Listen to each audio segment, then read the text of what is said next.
What do you guys know about Euclidean rhythms?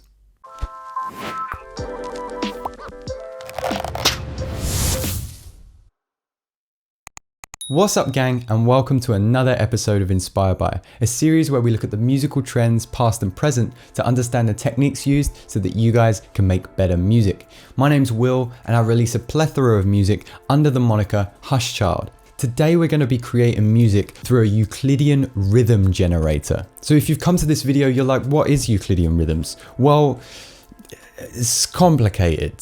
But in short, it's a computer algorithm that finds the average space between numbers. And a Euclidean rhythm generator is a way that we can generate most popular world music rhythms inside a step sequencer. I like to think of it as a polyrhythmic generator on a clock face. Polyrhythms are when you've got one rhythmic pattern playing over another rhythmic pattern and there are two different time signatures. Think of 3/4 versus 4/4. A 3/4 pattern can sound like this. 1, 2, 3, 1, 2, 3. Now if this keeps going and we play a 4/4 pattern over the top, we get this. That's polyrhythms. So if we want to generate more than two polyrhythms, then I'm going to need some more hands. And this is when Euclidean rhythm generators come in. Now the one I'm using today is from the Max for Live community for Ableton, but costs £10. And I'm not expecting you guys to spend any money. So I've listed in the description below some of the free Max for Live Euclidean rhythm generators as well. There's no particular benefit to the one I'm using to the free ones. It's just that I liked the interface more. It seems a little bit more colorful and more user-friendly. I'm going to show you 3 examples of how you can use this Euclidean rhythm generator, not only generate an infinite source of melodies, but also drones and rhythm sections as well. Before we jump into the episode, I just want to say a massive thanks to you guys that have been subscribing and watching these videos. Thank you to everybody that's pledged towards my Patreon on patreon.com/The Will Hatton. You're really changing my life for the better, and I can continue to create this content for you. Now, you guys have been so supportive that I figured I should invest in some better gear and bring it back to the community. So as of the new year, I'm going to be filming on this Fujifilm X-T200 and stop filming on my iPhone. So when we come back in the new year, hopefully the quality of the content will be just a little bit higher. This is going to be the last video on this side of 2020, but I'll be back on the first Thursday of 2021. So do make sure that you drop me a comment so I know what you guys want to see and learn about in the new year. As always, this video is sponsored by Soundsmiths, who make an assortment of sample packs, loops and one-shots that are just astounding. The drum sounds and claps that you hear in today's episode are generated via their house and favela sample packs. I think for now that's enough of me waffling on. If you want to see anything that I've mentioned, then it's in the description below. Let's jump into the episode. All right, guys, Euclidean rhythms. I think this is a really exciting video. As I mentioned, you don't have to use this Euclidean rhythm generator. Have a little look at the Max for Live community and see which ones are being created for free. One of the easiest to use and most fun is a device called Polyrhythmus. I'll leave a list of the different Max for Live devices in the description below, as well as anything else we've mentioned in the video and previous videos as well. So this is our Euclidean rhythm generator. If I hit this button here, makes it a little bit bigger. Right now, it's not generating any sound, and that's because it's a MIDI device and we need to send it some kind of MIDI sound. So I'm just going to choose my operator here and we should get a little sine tone. What it does is it creates sequential patterns around a clock face is how I imagine it. So with one sequential step, it sounds like this. And then it goes round 16 steps until it gets back to that one again. What we can do is generate how many steps the sequencer is going to create with the steps knob here. And you can see those grayed out dots are our steps. So we can keep that on 16 for now. You can generate how many events occur, which we'll call the sine tones. Okay, so if there's 3, there's going to be 3 sine tones. To give you context of what that sounds like with a straight 4/4 metronome. So you get a feel for how it generates rhythm over a calculated amount of time. Finally, we don't always want our tones to be generated on the 1. Otherwise, we're going to have a big expanse of noise on that first downbeat, then perhaps followed by varying rhythms. So we can change that with rotation. So we're still keeping those 3 tones, but maybe it occurs on the first offbeat. So we'll set it here. Then it sounds like this. When you want to generate new tones, then you just hit this button here. If you click on the center of the dial in this particular device, you get more of a clock face pattern. So here I can generate my new tones. You can see here that I'm on C3, so C4, and then we've got the lower C3 here. And I'm just going to generate a random assortment of tones here. Let's put it here, and let's create a bunch.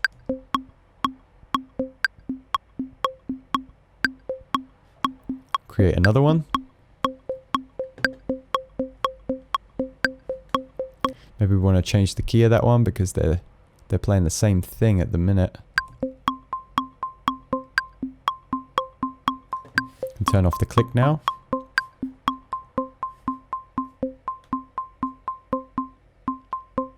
Okay, so you might be watching this video thinking like, well, where can I go with this particular device? You're just generating C tones on top of C tones. So I have a few examples for you. In this particular device, you're able to use it not only for generating the same tone, but you can also use it much like a sequencer with MIDI information. So here you can see I've got a particular scale. At first, we're generating just this pattern here on the offbeat.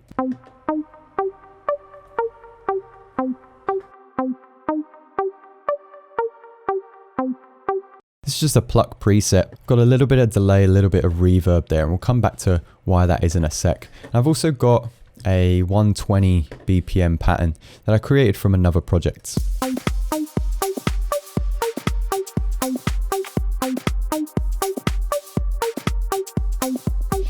So what I've done now is just created a straight pattern, which is just playing the G on the downbeats. This is what it sounds like.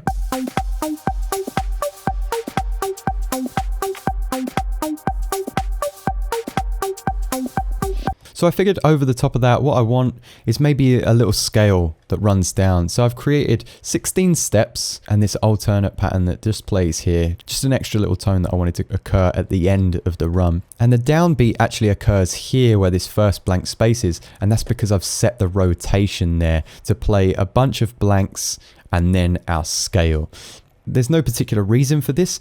It was just me messing around on the fly. And that's what's so great about these Euclidean rhythms.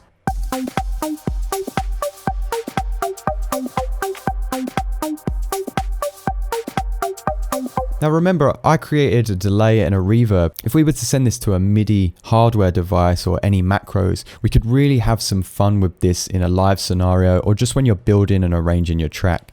Perhaps I want this to start with just that scale rundown first. So perhaps we would low pass it.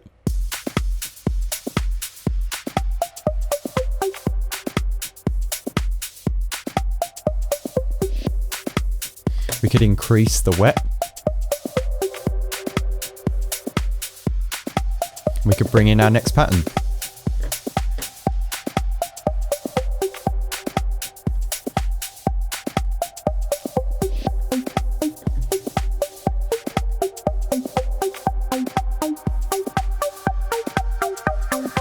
So that's one way that you could creatively use Euclidean rhythms. This next example, I used the exact same scale, but a different instrument added with a sidechain and some different effects. Here's the rhythm section just on its own. Just that classic 4 to the floor driving techno rhythm. Here I'm playing the same scale minus 1 note. It's the only difference from the first pattern that we play in. But like I said, it's the instrument that's different. And I've got this particular pad sound and I'm using the cutoff to generate tension in that track. If we play it without the beat first, this is what it sounds like. Let's start off with the cutoff really low. Get a really ominous intro to a techno banger. As I start to bring up that cutoff, you can hear more of the scale. And I can introduce my sidechain compression as well, which will give it that kind of pulsing bounce. Obviously I can increase my effects macro. So let's bring that down. Let's bring the cutoff back down. And let's introduce our beat again.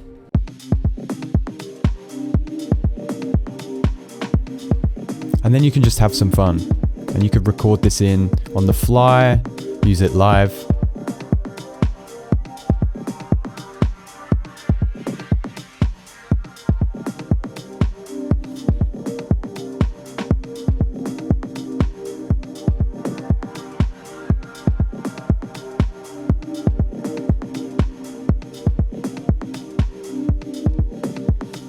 So what if you're okay with recording melodies on the fly, but you want to use it rhythmically? Something that can be really difficult to create is rhythmic patterns.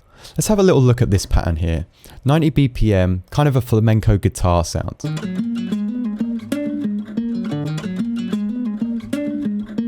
Now you can clearly hear the downbeat, the one here. So I'm just going to play that first rhythmic clap sample that we have, just so you get used to hearing that one.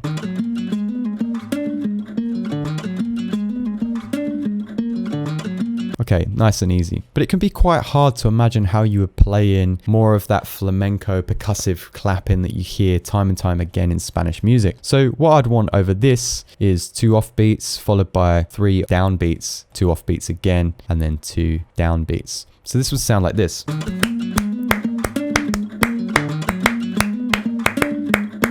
If I can't play that in, well, I could definitely create it with this Euclidean rhythm generator.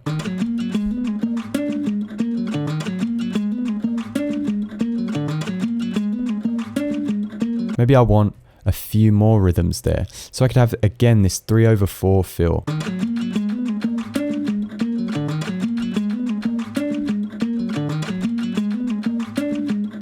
Maybe it's not enough. Maybe I still need 5 more claps in there.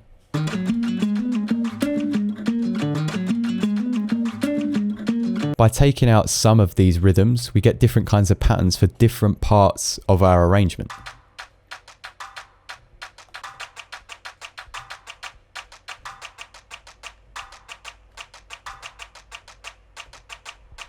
So if we combine these Euclidean rhythms with a simple beat, you've got a really interesting groove that sits over a nice sample, and you've only used 3 elements. So this is my beat.